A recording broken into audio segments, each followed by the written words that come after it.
Run it, baby. Ricky Cheese, baby! Hey guys, it is your boy Ricky Cheese with another episode of The Morning Grind. On today's episode, I'll be speaking with the director of the Gator Cup Series and the coach of the Tallahassee Wrestling Club, Joe McMillan, as well as the host of the North Florida Wrestling Show, Jordan Cohn. On today's episode, we'll be talking about the Big Bend Duels, the not Disney Duels, and the Gator Cup Series, of course. We'll be speaking about a lot more, so sit back, relax, grab your hot cup of Dunkin' Donuts coffee, and enjoy this episode of The Morning Grind.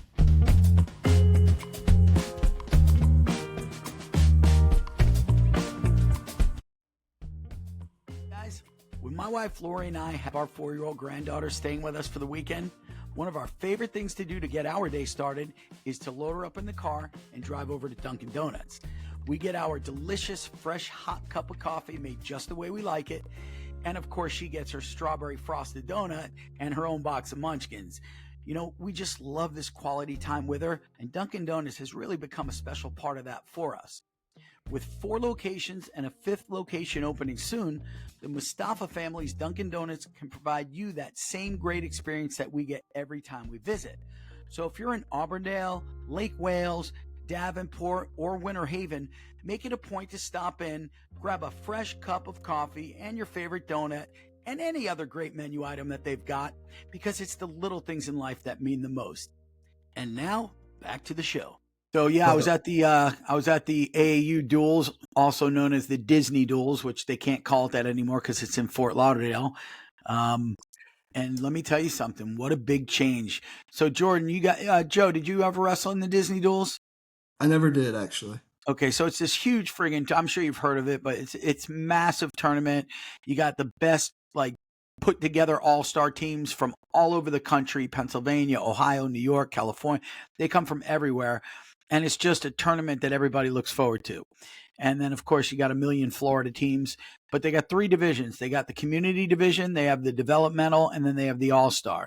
The all-star division is absolutely just a meat grinder. If you're winning in the all-star division, you're a stud. I went there yesterday, and Jordan, it's nothing like it used to be. First of all, the whole atmosphere is completely different. You don't have that aura of like, oh my God, I can't believe I'm here.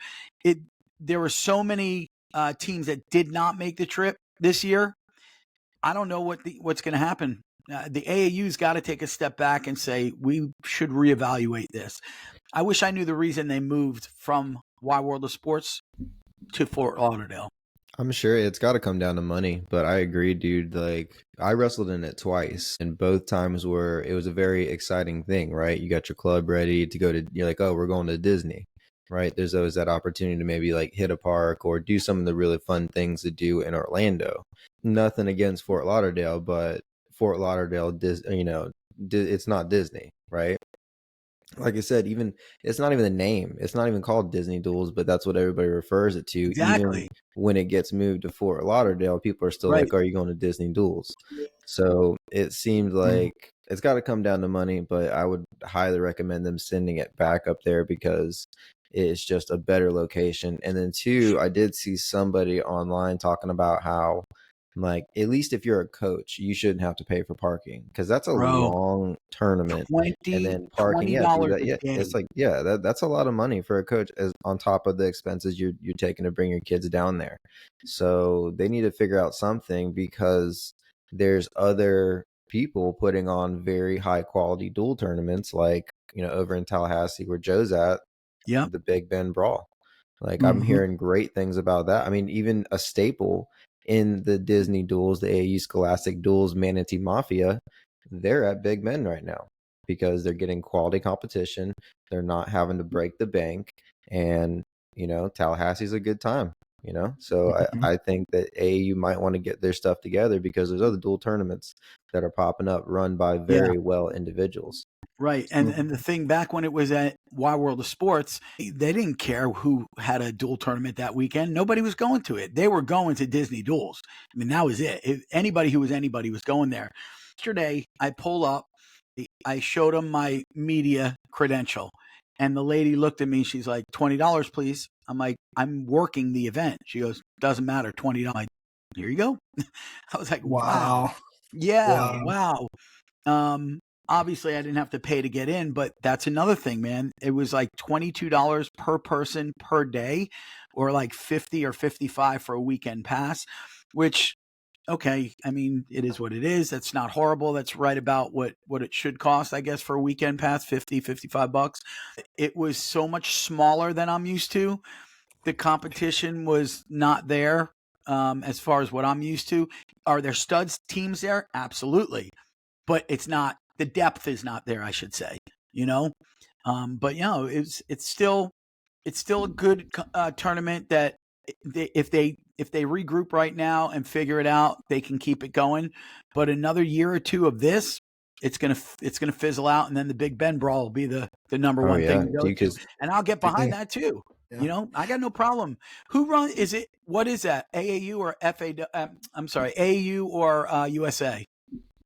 I'm not sure actually. I think you could probably get Crowder or Clay Allen Crowder here runs too. it. But what I was kind of looking up too is, I mean, you're talking about another 2 hours and 45 minutes down south, moving it from Kissimmee to Fort Lauderdale and then leaving Orlando. And so, I mean, like what you guys were saying with the Big Bend, by moving it out of Orlando, you open up a possibility for Tallahassee to do this. I mean, because if not, I mean, you're talking about 2.5 hours for us to basically get to Orlando. I mean, you just double the distance for the teams up here. And I mean, some people from Manatee will come up. I mean, that's a good point. But I mean, how many people go south now? I mean, almost everybody goes south. And it's I mean, they're probably centralizing it. I mean, I'm sure it's if I was from Miami, I'd be like, yeah, all the people in Florida live down here. Why isn't it down here? But Orlando makes too much sense for me. And I don't know how much of these teams, again, I never went, but I don't know how many of these teams come from really, really far away. Like, do we have West Coast teams flying in? I'm sure they'd rather be in Orlando. I don't know, it's just something I think about. There's probably not a huge amount of people doing that, but still, you're adding 3 more hours on anybody taking a van down there. So, I mean, who wants to go to Fort Lauderdale? No offense to Fort Lauderdale. No, but what are they? Listen, a big part of the Disney Duels was, and we heard this from Michael Kimmerer, right? When we had him on the Grinding for Greatness podcast a few weeks ago. He said young guns would come down, and that was like some of the greatest memories of his entire. I said freaking NCAA All-American multiple times. He said Disney Duels had everything he's done, Big Tens, NCAAs. Disney Duels are his greatest memories of his entire career, because they would come down, they would make a whole vacation out of it. They'd wrestle, and then they'd go to a park. They'd go to Disney or SeaWorld or multiple parks. But that's what they did. What are you going to do in Fort Lauderdale? You don't have that. You don't have it. It's true. It used to feel like something. I'll tell you what is starting to feel something. I don't know if you noticed my thing here in the back. Yeah, talk to me about the Gator head. We've seen that all friggin' week, and I want to hear about it. So you pay $20, Ricky. Again, you pay $20 and you get to get. No, I'm kidding. That's what I got. This is what I got instead of paying for parking.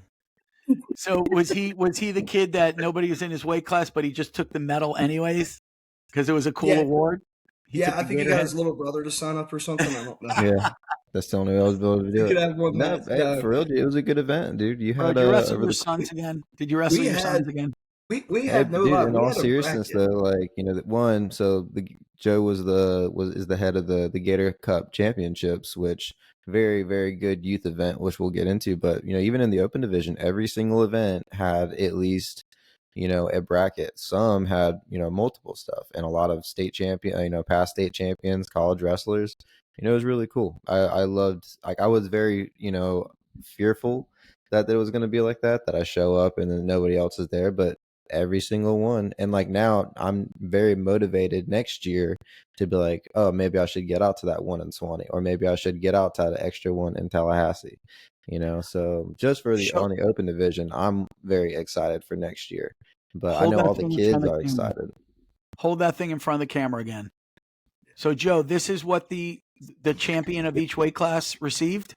Yeah, so we've been doing these. Jordy Folk actually makes these, and he helps out with Gulf Coast Grapplers and Jordy makes those?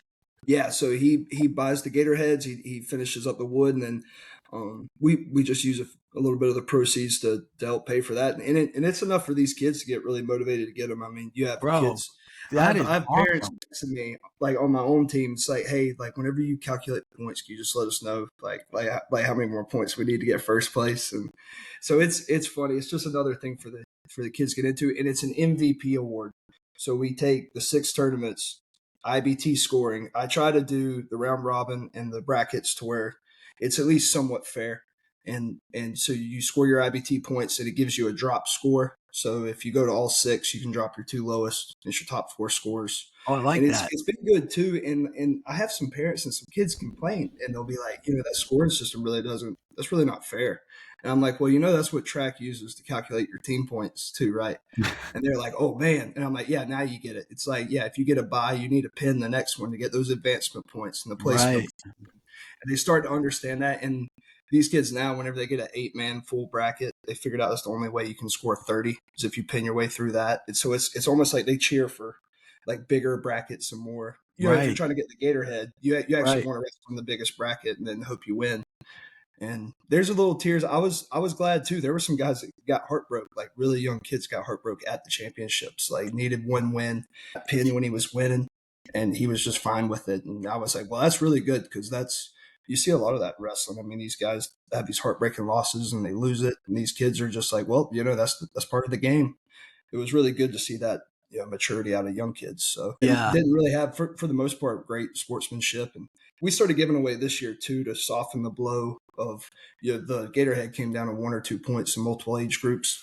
We just give out these hoodies that are if you get 4 golds, it's basically it came down to you didn't get enough competition to win it, so we give you a jacket anyways. And Nice. we got a picture of the kids with jackets with gator heads. We're going to single out anybody that basically kicked a bunch of butt. So Yeah, man. everybody seems to be happy with that. It's at least fair because it's the heaviest and the lightest kids that don't get enough matches sometimes to even win it, even if they go undefeated. So You know, it would be really, really, really cool if we got some of the kids from the South to come to that. You yeah, know, that would be and we can make that happen. We just have to continue to promote it and push it. I bet there's people that don't even know about it right now. mm-hmm. You know, I've we got to get I've, it out there. I've thought about too about having like 2 events just to kind of space it out because I think we kind of need to come down there a little bit to let them have an idea of what we have before they come all the way up here. Because we have an event in Swanny, we have an event in Tallahassee, and that might be close enough for them to come. But maybe if we went down to Tampa, I mean, I kind of in Right. my head, I'm like, why can't we have a event in Tampa the same weekend we have an event in Pensacola, maybe, and Right. then everybody can see how it works. And then we all kind of meet back up, and now they're more willing to come. Which we have some kids. I mean, we have a kid. He wrestled one of my wrestlers. He came from Cocoa Beach. He's like an IOF finalist champion. Ivan Eater. Hmm. I mean, he was really good, and he made the trip. They stayed the night before in a hotel, um, and that's a lot of it. I think for these parents is they're going to commit all that time and money. Either that or he's going to get up at 2 a.m. So Right. he got a hotel, and once they've come to a few of them, they know that they're going to get the competition. But until you see that, you don't want to, it'd make a lot more sense for us to go down there a couple times just just So to get it started. for a typical Gator Cup Series qualifier tournament, start time and end time. Yeah, so we do well we've done it every year, 8:30 a.m. weigh in for the elementary kids. So basically 8 or 6, 8 and 10U. And then they'll weigh in, they'll get done by 9. That wrestling will usually end around 11 a.m. and we try to have the middle school weighed in. This past time at the championship, handing out the trophies and the hoodies, we got a little backed up, but we've been pretty consistent starting that second group by around 11:30, 11:15.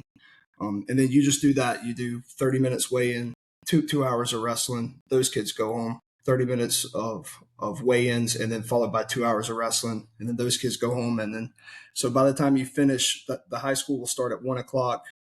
The little bit longer periods, we do minute and a half for the high school. We do minute Yeah. periods for the younger kids. So they'll go until 4:30 or 4. The latest I've ever left was 5:15, which felt exhausting. But That's still not bad.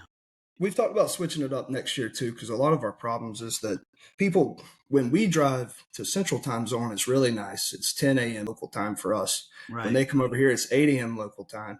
Some of them are coming all the way from Pace. I mean, those Pace guys, I think, got up at 3 o'clock to go to Live Oak, and it's they didn't get hotels. And so more power to them. But we'll probably do these East time zone ones at 10 a.m. We'll get done, 5:30 or 6 local time, but that'll make it easier for them. And if it encourages a little competition coming from the West, then that's what we need to do. So Joe, this is your fourth Gator Cup, right? Fourth year of it, yeah. Can you talk to us a little bit about how you got it started? What was the motivation to get it started, and then how you've seen it evolve over the last 4 years? Because that's a pretty big deal, getting something up to almost that 5-year anniversary.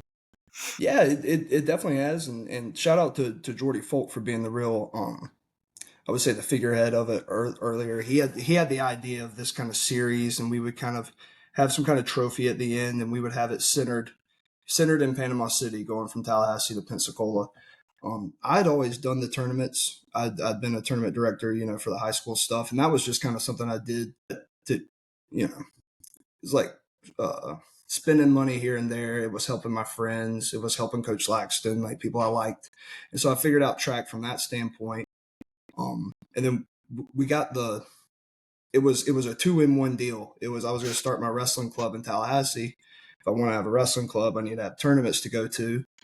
I wrestled in this area as a high schooler. I didn't like how it ran. I was a high school heavyweight. I would weigh in at 9 a.m. You wouldn't wrestle all day till 4 p.m. You get 2 back-to-back matches against whatever stud state qualifiers or state placers wanted to drive around. So I knew it was lacking then. And so whenever we got it together, we started doing things. The War Zone was coming up too, and I liked how they did the 2-hour blocks of time basically for the wrestling. So we kind of combined all these ideas together, and it's trial and error.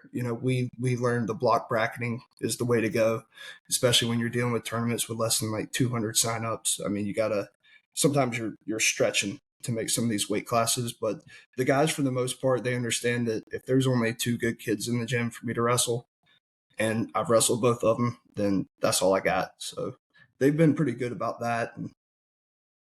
But yes, we just kind of added on every year. It's kind of everything we've changed has been like for a reason. And I hate to say it like this, but it's not always the people complaining that you have to listen to. Like, you have to realize that there were 200 people in the gym that day.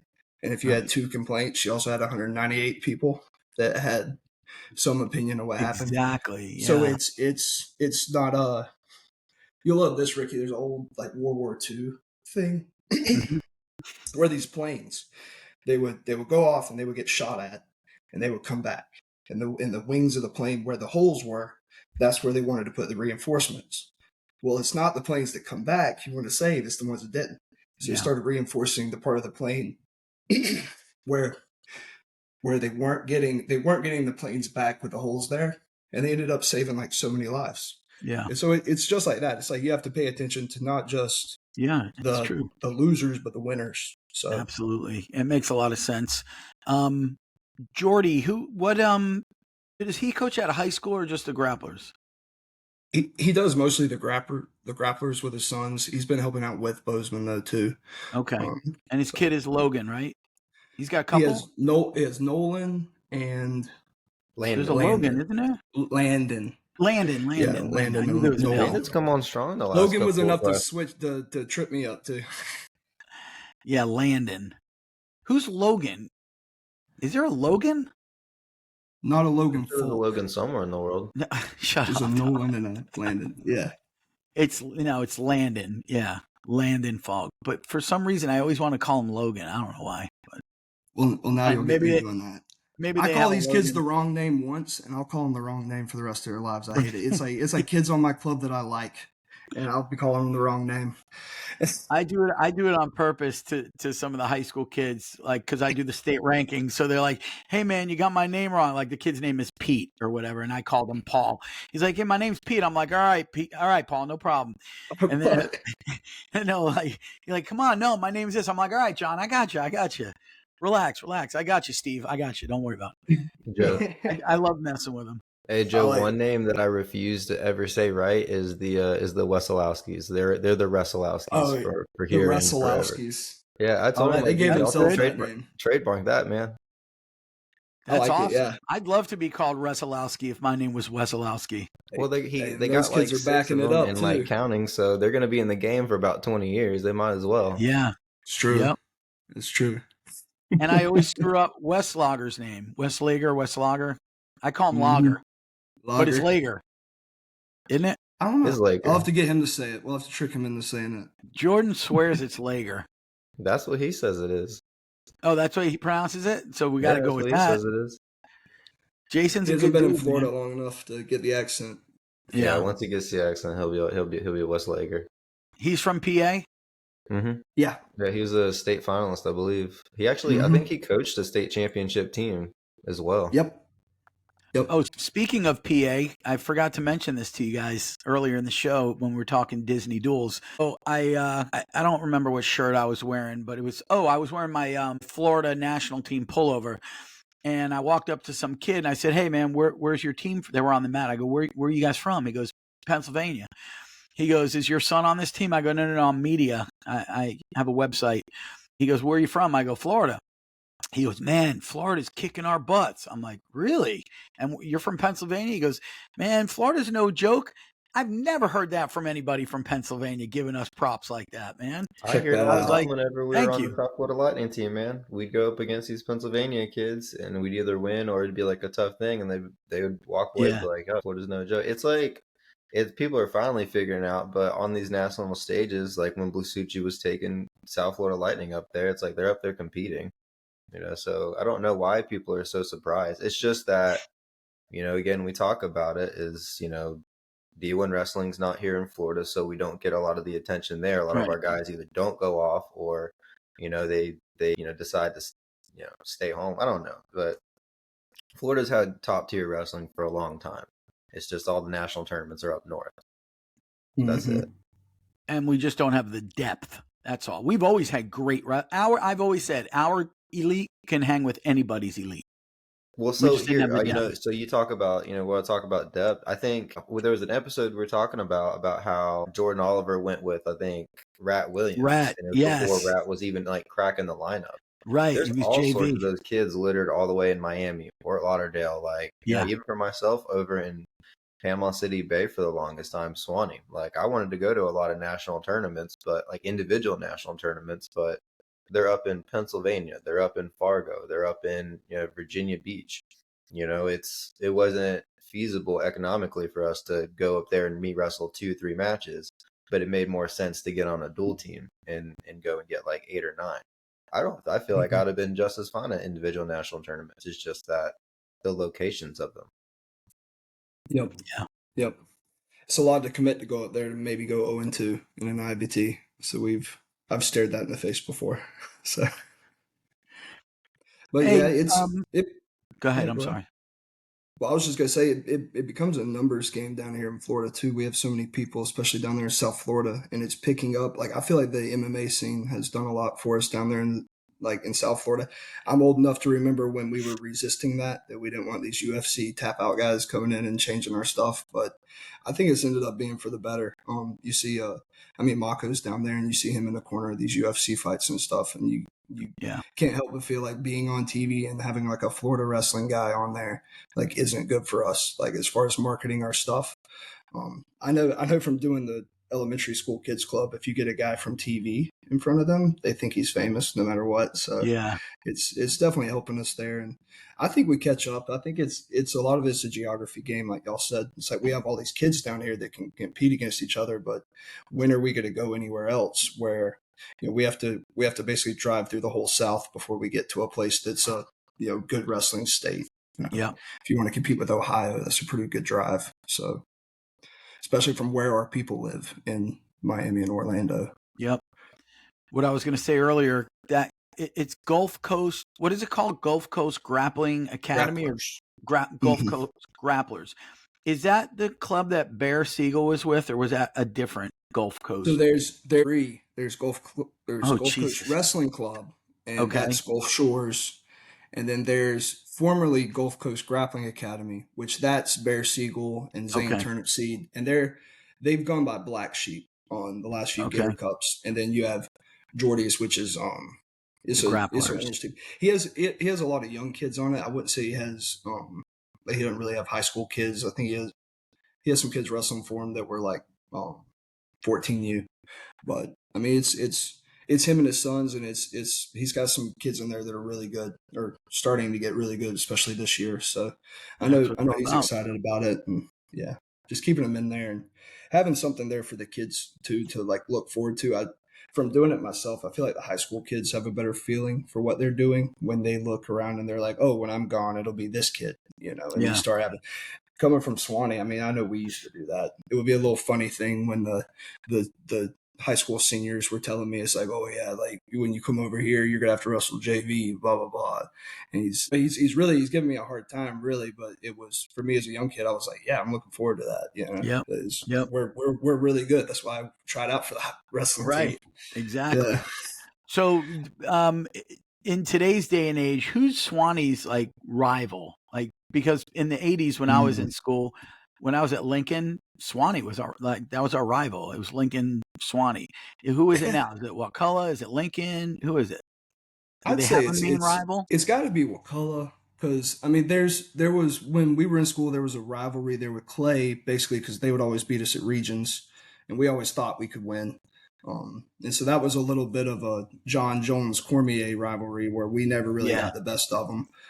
But I say with Wakulla, yeah, I mean we've went back and forth now. They've had a changing of the guard. They've passed on from Pafford, and they have some new guys over there, which I still think they'll be good. But the back and forth is what you need to really have a rivalry. So I'd say Wakulla's probably always been our biggest rival, really, if we Well, want to talk about that. speaking of Wakulla, man, I got to bring this up, bro. Knocker, bro. This Oh girl, yeah, are you fucking kidding me? This yeah, girl is man. listen, I heard the hype and I read all the posts and I kind of got behind it a little bit because I saw a match and I was like, all right, yeah, she's pretty good. But then I started following her like kind of like closer and I saw her live in person at Spartan Nationals. Dude, I'm gonna say it right now and for everybody to hear. I've never seen a girl this young coming into high school as dominant as she is. Bro, she's taking undefeated state champions and making them look like rag dolls, pinning them, Hmm. teching them, like not close matches, like going out there and fucking dismantling them. What Hmm. the fuck is She's who's coaching this kid? Jason she's Littleger. really good. Yeah, Jason, and a lot of credit to her Well, dad too, with taking she her around works hard, and dude. She puts a lot of time in. Like A lot of it's kids work hard, Jordan. no, I mean This it. girl's something else. Yeah, no, I mean yeah. you can tell it's different. Like you can, I mean I feel like you hear a lot of kids like, oh, I put a lot of time in, I put everything in. Like she lives it, she breathes it, as well as her family. Like I don't know if if anybody's checked out her own like YouTube Does she have channel, her brothers Facebook that page. wrestle or Yeah, anything dude, like that? she's got NIL deal written all over her. Like Yeah. I Hmm. can see that happening and her being able to go off anywhere she wants. But her family's fully behind it. Like that is the perfect, like especially with the coaches coming in, the area blowing up as it is, her commitment and her love for the sport. It's just a perfect combination to make something very, very special, coming out of I Tallahassee. I hope we don't lose her, man. I hope we don't lose her to Wyoming Seminary in Pennsylvania, Lake Highland Prep. I mean, Lake Highland Prep wouldn't be horrible because it's still in Florida, but man, I hope she stays at Wakulla. Yeah.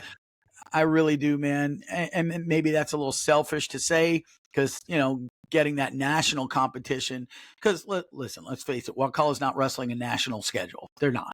But I think if her family's behind it, they'll get her to enough, tough Hmm. tournaments to make up for it. But man, oh man, I can't wait to follow this girl's career. Well, hey, Yeah. dude, we talking about the NIL deal. Like I said, that could be the first big get in North Florida is old Stomp Knocker. She already has the brand built up. I would Oh say yeah, if any company's looking to find one, that's your girl. Help her send her to some national tournaments and keep on building that up. So yeah. actually, I want to kind of caveat off of like bringing national tournaments. So Joe, with the Big Bend Brawl being there and trying to not so much challenge AAU, just give a different alternative. As someone that's got a lot of experience running tournaments, how big of a tournament could we feasibly make the Big Bend Brawl? Like if Crowder came to you and said, Joe, let's make this special. Let's make this like, the new, Disney Duels. Let's make this the new, premier event. How would one go about that? Well, I was thinking it's going to come down to mat space. And so I guess there's a few different ways you could do it. We talked about having community division and these different divisions. You could split it up maybe by high school here. I mean, if you're not doing that, I'm trying to think like you'd have to rent out like the FSU gym or something, like if you wanted to get 12 mats or something crazy out there. So it's mostly going to come down to that, to mat space and then seating. That would be yeah, cool as shit. I don't to see have why it we at can't Florida make State. it. Yeah. Yeah, and I mean, do it for 3 days or do it for 4 days if you have to too. So it's going to come down to a lot of that, and Tallahassee will be willing to work with Crowder and these guys on getting funding because they understand it brings the city a lot. Whenever you have whole teams renting out hotels, I mean, they're going to like that. So I think they're probably learning just the same way we did with the Gator Cups, whereas you do it for a year, and then the second year you know what you would change. And then maybe that third year, you're like, well, we changed too much. And you kind of figure it out to the point where after 3 or 4 years, people that have been coming already know what to expect. So I think it's keep Disney in Fort Lauderdale and let us have this. And we probably can grow it into something a little bit bigger. And I think it'd be huge, man. You'd have Georgia, you'd have Louisiana, you'd have North Carolina, South Carolina, from Central Florida up. I think it would take over, man. I really do. If it was run properly, I think it's got the potential to grow into a perennial powerhouse of a tournament. I think so too. Yeah, it's pretty centralized here too. I think now that you say it that way, there's a lot of different ways to get here. We don't have an interstate running directly north and south, but yeah, I mean it's something where if you're coming from the east, you're not coming from that far. Yeah, Texas, I think you can get as well. Yeah, definitely. You could definitely do that. That basically Louisiana over, and then however far north they're willing to come from. Yep, exactly. Yeah. And listen, if they're coming from the north, you're closer than Fort Lauderdale. Yeah, a lot closer. I mean, that extra 3 hours south. That's 6 hours round trip. That's a bitch, man. When you're talking about wrestling for 2.5 days and then a half day to drive, like just to add on to your drive back, and then you're going to wherever Atlanta. I mean, yeah, that's always part of it for us because they've moved.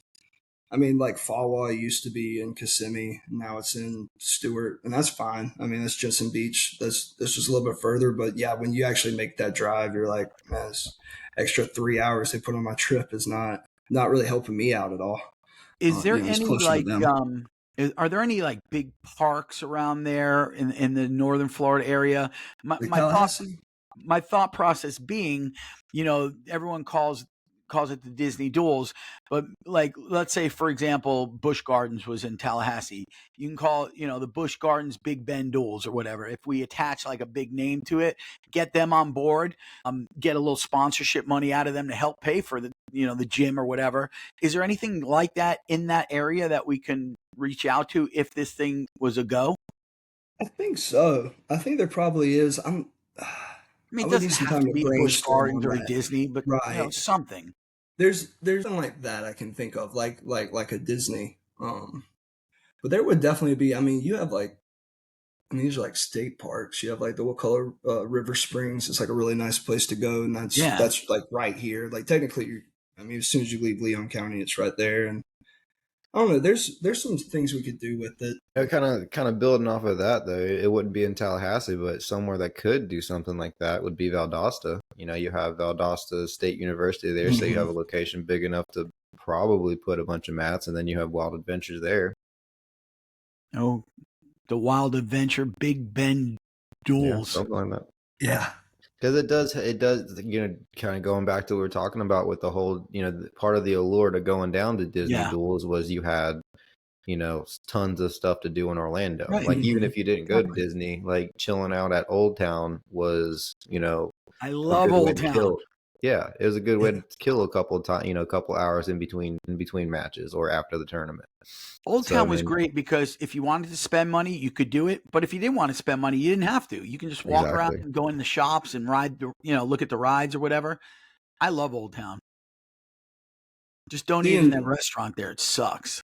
And that's actually why, like Disney probably felt so perfect too, is because you have so much room there. Like, I mean, you're Yeah. talking about in the middle of the Disney busy season, they can have all this and have plenty of room for everybody. Because I've talked to people in the past too. It's like if you wanted to have a Memorial Day tournament in Destin, that might sound good to you until you got to pay $500 a night for a hotel room over there, because that's what everybody Exactly. pays to stay in Right. Destin on Memorial Day Yep. weekend.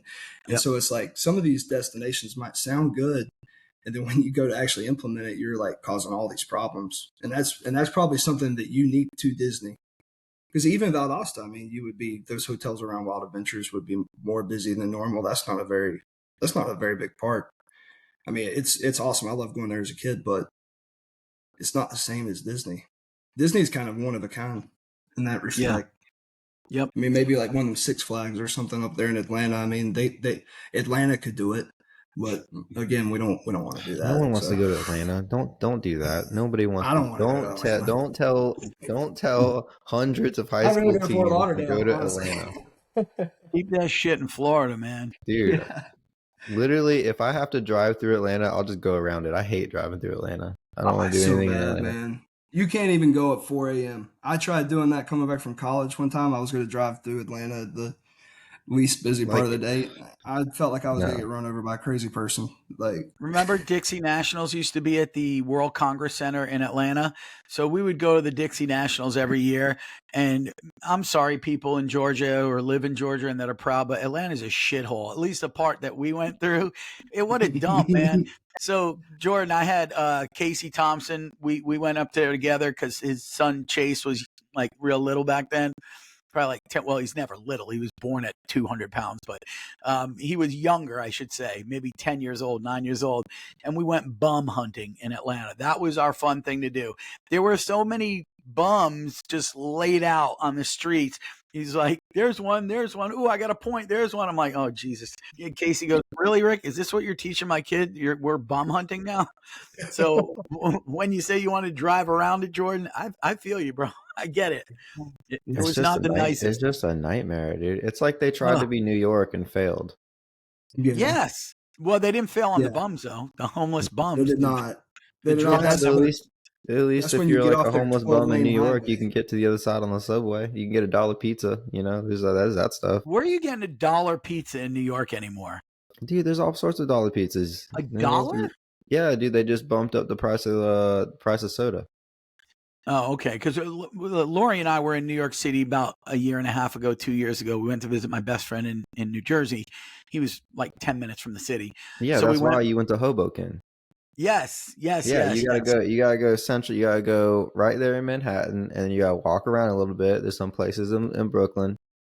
But we went to. I thought you were New York, brother. I was born in Brooklyn, bro. Come on, man. Have you two been in for long? Exactly. Well, we went into the city. We were in Hoboken, but we went into the city, and then we saw what's that Broadway show? Book of Mormons. We saw Book of Mormons. That's funny. Yeah, it was hilarious. I was dying. And I didn't get a slice of pizza, but I did get one of those smoky street pretzels. God, bro. The New York street food, there ain't nothing like it, man. Dirty water hot dogs. Yum. You know what a dirty water hot dog is? Yeah, dirty hot dog water. Yeah. Dirty water hot dog is, and they're the best. There's no better taste. It's the hot dogs that are sitting in that hot water all day long. The guy's slinging hot dogs from 10 in the morning till 11 o'clock at night. Never changes the water. They just keeps throwing more dogs in there. Man, you have not had a hot dog till you've eaten a New York City dirty water dog. Don't take my word for it. Check it out for yourself. You'll never get sick again. Grinding for Greatness podcast. Don't get preservatives in your system. You'll never get sick again. You can be grinding for greatness. You can be grinding for emergency room. Nobody ate a hot dog for the health. That's anyway, part. So. If you're gonna eat New York City street food, you're taking a chance you're gonna get food poisoning. All right, that's the price. That's the price you pay for greatness. You're coming home with something from New York. You got a nice little souvenir. Oh, that's funny. How we go from freaking Stomp Knocker to Disney Duels to dirty water hot dogs? I don't know, man. We're all over the map. It was the Brooklyn in you. We're fucked up. It is the Brooklyn in me. You could take the boy out of Brooklyn, but you can't take the Brooklyn out of the boy. Something like that. Actually, I lived in Brooklyn for like a year. I was a baby. Then we moved to upstate. They saved me. I grew up in the mountains, in the woods, in the country. It was gorgeous, man. Kind of like Swanny. It actually reminds me of Swanny. A lot of where I grew up in upstate New York. A lot of woods. Do they have palm trees up in Swanny? Because I never saw one. Probably. If you plant them, yeah. Yeah, you can plant them. Yeah, really there's will. palm There's, trees anywhere Well, you yeah, plant them. I'm saying they don't grow naturally. All I saw up there was like big old oaks and willows and the old man beards hanging down off. I love that, man. I mean, you'll get some hard freezes up here, so yeah, you get. But there's, I mean, you're still in Florida. It's like somebody will have an orange tree, and they'll be like, "Oh yeah, we're gonna get oranges," and they never get oranges. It freezes. You know, I hear people all the time talk about, people that have lived in Swanee forever, wanting to get out, and even Travis, like, got to get out, whatever. Man, I would move there tomorrow. I love it, bro. I love it. Maybe I'm 56 years old, so the wild is already out of me, and I just want like this slow, simple life, just chilling. Maybe that's what it is, but I would move there tomorrow, man. I really would. You should, dude. It's got to be cheaper than where you're living. Oh, hell yeah. It's beautiful up there, man. And I can work remotely from home. I could move there if I wanted to. But my wife is a nurse. She can't. She runs an orthopedic surgery center, 3 of them. And they're all here. One's in Fort Pierce, one's in Hollywood, Florida, and one's in Palm Beach Gardens. So, I do well, but I don't do well enough to where she can quit her job. You still have that 1998 internet if you move back to Live Oak too. You got to make sure they get you. Oh, do you really? Yeah, you might have that dial up. I don't know. It's pretty bad. Although it's surprisingly bad in Tallahassee too. Some places. Yeah, it is. It depends on what you got. We got. Oh God! Don't get me started on Madison. I think. He said his dad can't get friggin' internet, man. Dude, I don't even know if Madison exists technically. It's it's more a conglomeration of gas stations. How far is Madison from Alabama? It is Alabama. What's the next state closest to Madison? What do they border? Oh man, Lake Park is right there. They drive to Lake Park. It's like 10 or 15 minutes away. That's Georgia. It's right outside of Valdosta. Okay. They're right. Yeah, I hear about them going to Lake Park for shopping more than anything. Who borders Louisiana? Does any of our cities border Louisiana? Well, no, because we have Mobile, Alabama would be in between, but yeah, it'd be Pensacola would be probably a stone's throw away, less than an hour drive. Okay. Yeah, I love it up there, man. The Panhandle, Lincoln, that Lincoln High School area of Tallahassee. I lived on Thomasville Road, man. It was some of the best memories I've ever had was my 1 year at Lincoln High School. I went to 3 different high schools. By far, my 1 year at Lincoln was the best out of all of them, man. And they still have your name up there too. I know. Picture, but it's in black and white. I'm like, dude, I'm not that fucking old. We had color back then. Yeah, but it's cooler in black and white. Had your tights. You had your singlet look itchy, man. I know. Itchy 1980 singlet. Yeah, I hated those. But you know what we had? We didn't have it at Lincoln, but do you remember, man, and these are so cool. Do you remember the one-piece jumpsuits, the warm-ups? Have you seen those from the 80s? Dude, MacArthur High School had them. Deerfield Beach High School had them. There was a lot of teams that had them, and I always wanted a one-piece, and I never went to a school that had them. All I got was itchiness. They got the cool shit, and I got the itchiness. And then my school, St. Thomas, had the robes. Robes was pretty fucking cool, bro. That's cool. There's some teams now with robes. You got to be good, though. You can't be coming out here with the robes and getting heartbroken. Not seeing anybody in the tournament. My son Bryce, when Bryce went to he graduated in 2017, but they had robes at St. Thomas. And Rob Wimberly, the head coach, he goes, "We will bust out the robes for finals only. You have to make the finals." Yep, you have to make the finals. And that year we had fucking studs. We had 3 state champs and 6 placers. So we brought 9 to the tournament. Everybody was on the podium. So we would usually have, 6 to 9 guys in the finals, and you would see all these robes just lined up. Yep. Dude, it was badass. It was badass. You feel like you're watching a pay-per-view on HBO when they start doing that. I mean, that's cool. Absolutely. Ohio State had those for a while, probably the same time y'all had them. Now that I think about when that probably was, we need to do that. We need to keep cycling these cool things back through. and letting people Yeah, forget about them and bring them Swanny back. needs to bring back the socks. The socks, for Yes, the sure. high socks, the tube socks. I'm a traditionalist. They changed the uniform. We got rid of the socks. Green, yellow, and Lucky gold they're stripe. Yeah, it was those socks were ridiculous, but I'll tell you what, I'm still it's mad that I floated the idea of black singlets for finals to Coach Laxton, and then he said no. And then the year after I graduated, it's like, oh, let's do black singlets for the finals. I'm like, are you kidding me? that Like, we am I get black Why? joking? singlets. We only wear them. Usually it's white singlets for the finals. Why do you go black? I don't know, just think That it was was cooler. I think so. I think Coach Yeah. Laxton, that was just his idea. He just showed up with them too. He was just Yeah, like, "Yep, we got that these." wasn't his idea. That was my idea. And I'm like, hey, coach, what were you going to do? What would you do if I showed up in like a black final singlet? Like, he's like, well, you'd have about a minute and a half to go get changed before you had to forfeit. And I was Yeah. like, damn, dude. And then like the next year, I saw like a picture of like Boatwright wearing one. I'm like, are you kidding me? Like, I was so mad.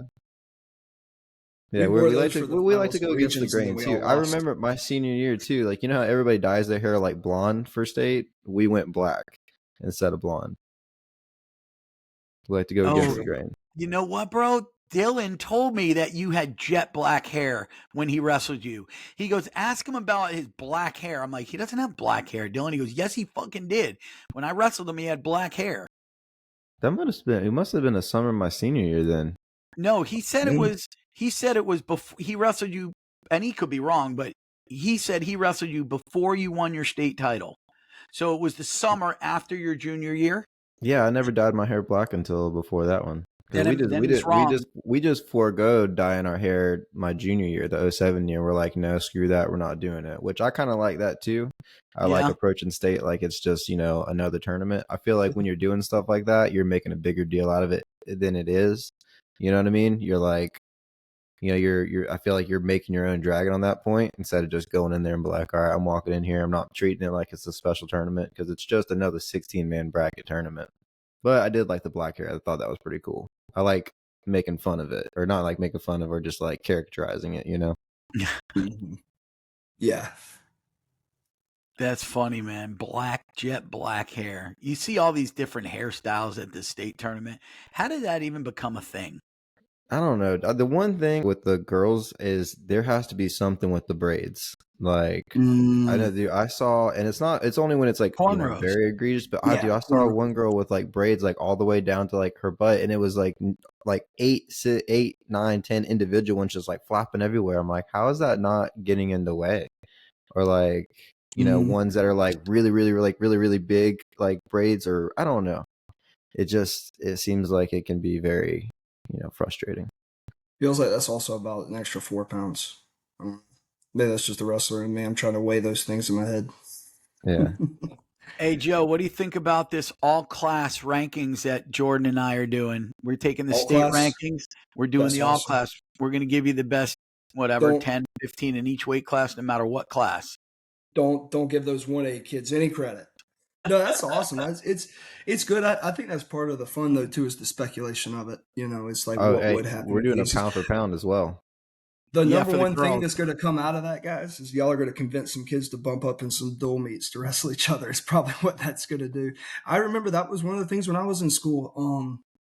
God, Jordan, you probably remember better. It was Gerhalis and the South Day guy, Tico Baez. Was that Baez, yeah. That was going to be, the duel that ended the streak. That was going to be perhaps the bump up to decide the duel. And I remember just being a high school kid, like, God, I hope that happens. Like, I'm never going to get to watch it, but I just want it to be like, that's the most exciting thing. The two big pound for pound guys deciding a duel meet against each other.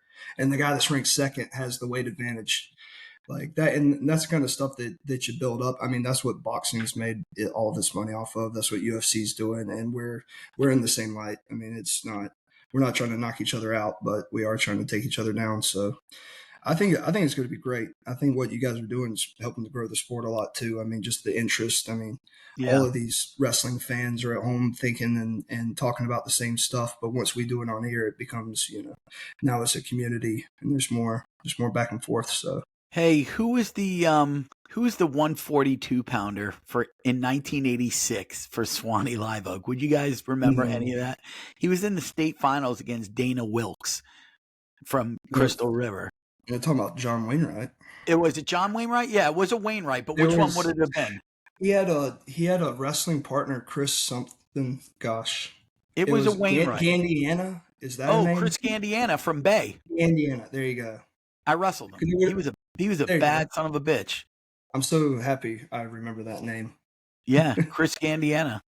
Yeah, beat his butt? Brian Smith, the head coach of Missouri. But then again, Brian beat everybody's ass. Yeah. No, that's Swanny had good wrestlers back then. That was two of the coaches on Swanny's team now was Rod Howard and John Wainwright. So that would have been around that time I used to mess around a lot with Howard.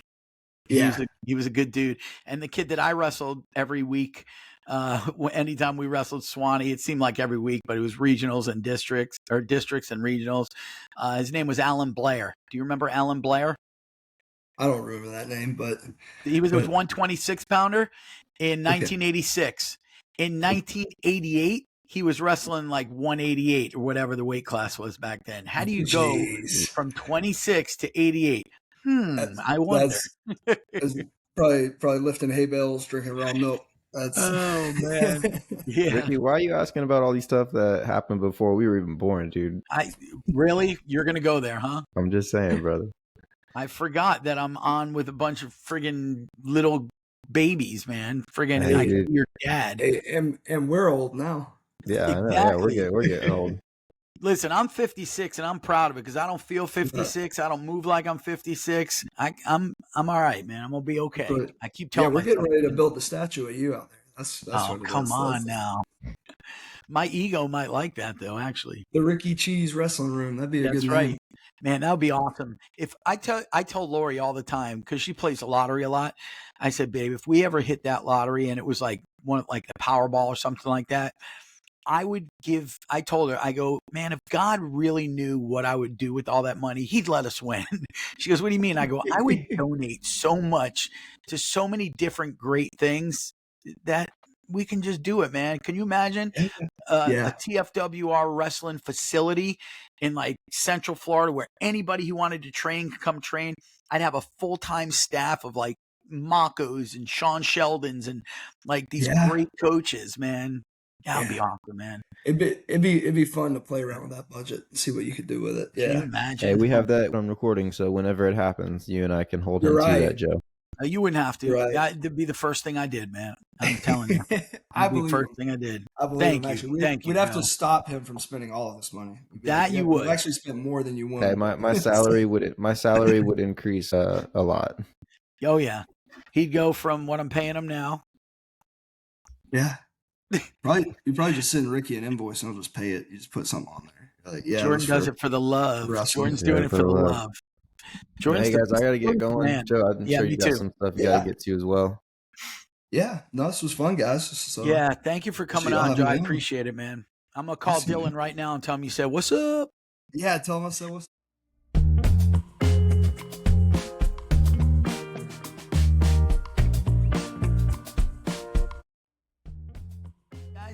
When my wife Lori and I have our 4-year-old granddaughter staying with us for the weekend, one of our favorite things to do to get our day started is to load her up in the car and drive over to Dunkin' Donuts. We get our delicious, fresh, hot cup of coffee made just the way we like it. And of course, she gets her strawberry frosted donut and her own box of munchkins. You know, we just love this quality time with her, and Dunkin' Donuts has really become a special part of that for us. With 4 locations and a 5th location opening soon, the Mustafa family's Dunkin' Donuts can provide you that same great experience that we get every time we visit. So if you're in Auburndale, Lake Wales, Davenport, or Winter Haven, make it a point to stop in, grab a fresh cup of coffee and your favorite donut and any other great menu item that they've got, because it's the little things in life that mean the most.